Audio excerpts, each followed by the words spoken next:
Well, Jim, our next question sent to CornyDriveThru at gmail.com from Paul in Connecticut. Chris Jericho recently... Wait a minute. Is he also known by his 3 initials? I'm not going to comment any further, but here's a question from Paul in Connecticut. Chris Jericho recently said he hated the word cruiserweight in WCW. The thing was, this is a quote, the thing was, cruiserweight was almost like being a leper. There was such a stigma because I was 225 pounds. I was just as bigger than Shawn Michaels, or just as big as Booker T. What are your thoughts on Jericho's take on being labeled a cruiserweight? Well, I thought they were going to say, what do you think of the name cruiserweight to begin with? And I always thought it was the shits. What the fuck? Cruiserweight. What do you like? Junior heavyweight, light heavyweight? What do you prefer? I think of all of the terminology, I liked light heavyweight. Junior heavyweight, there was nothing the matter with for years in wrestling until, especially when Danny Hodge was the champion. And there was nothing wrong with junior heavyweight at all. And it was recognized that there was a weight limit, which at various points in the NWA was either, I think, 210 or 225 tops for the junior heavyweight division.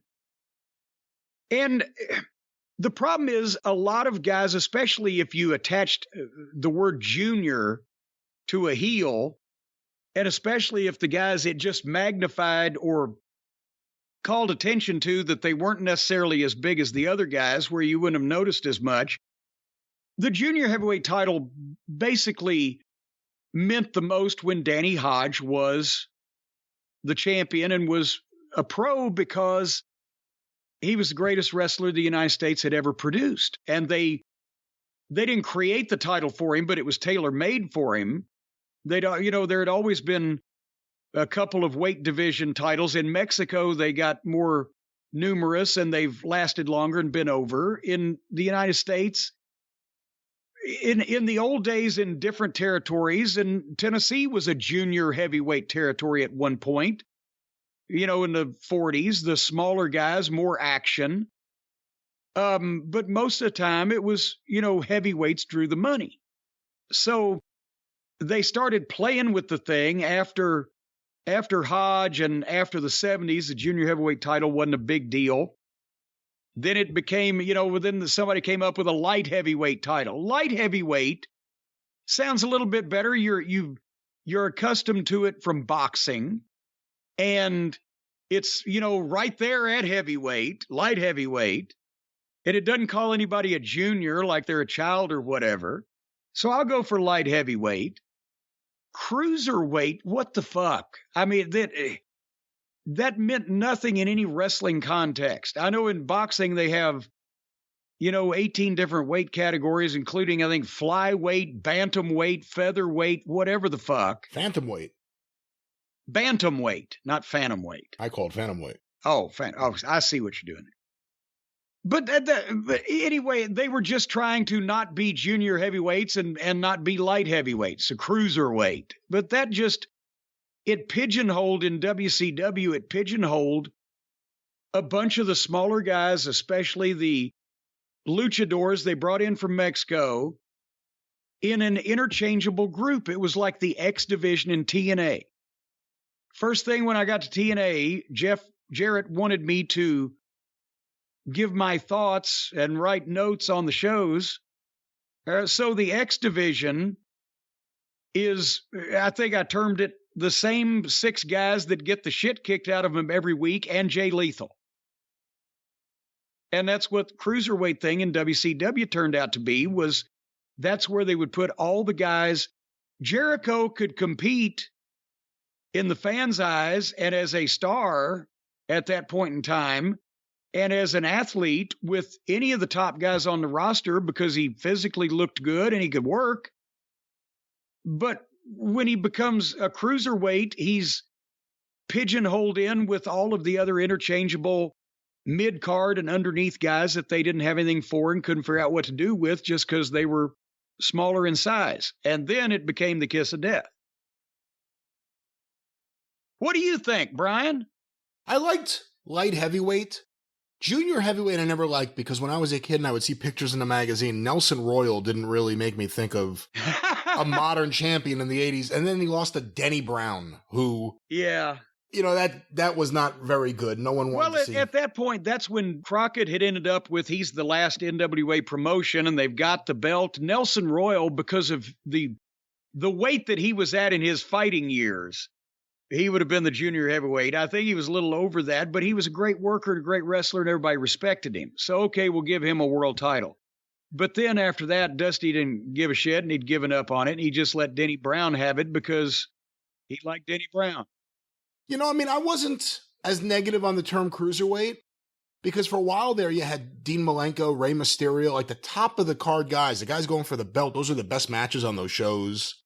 The fans treated it seriously. It wasn't like the fans ever shat on it. But, you know, I think to some of those main eventers, the ones who were throwing around the terms like vanilla midgets, and to some of the promoters. Well, but now let's face it.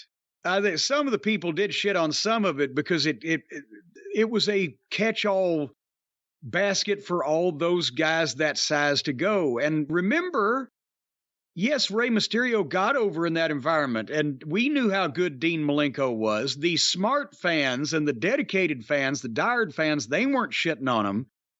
But during the Attitude Era, especially when you've got several million people watching the show, that was a bathroom break for a lot of people because at the time they didn't know who the fuck Rey Mysterio was. He was brand fucking new.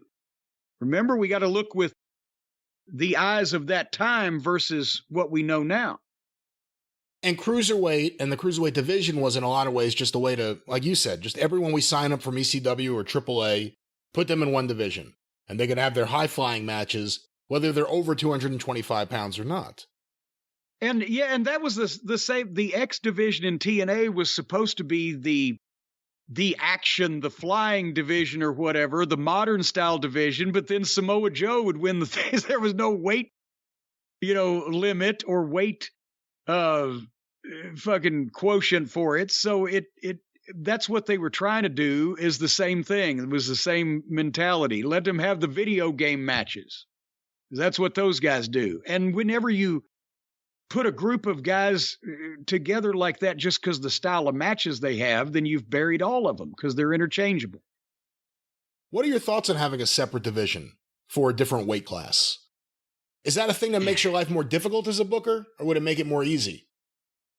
No, Vince tried to have, remember the light heavyweight title he tried to have for about 6 weeks because if you've got a guy, again, if you had a Danny Hodge, boy, if we just had a Danny Hodge today. But if you've got a guy that would benefit, like a Rey Mysterio, I can't remember now 30 years ago and I wasn't there, but if they didn't build the whole thing around him, they should have. If you got a guy you want to build something like that around, but you can't bring in 12, 14 guys just to work with one fucking guy and create his own division. And I think at this point, when there was a traveling junior heavyweight champion that you didn't see all the time, it was kind of another way to have a world title, not quite as meaningful, but it was something. I don't think you need different weight classes now, especially as many titles as they already have and championships and belts in every company. Good God, they've got men's and women's and trios and TV and the regionals and other companies, and now weight classes. Fuck, I think that horse may have all left the barn by this point.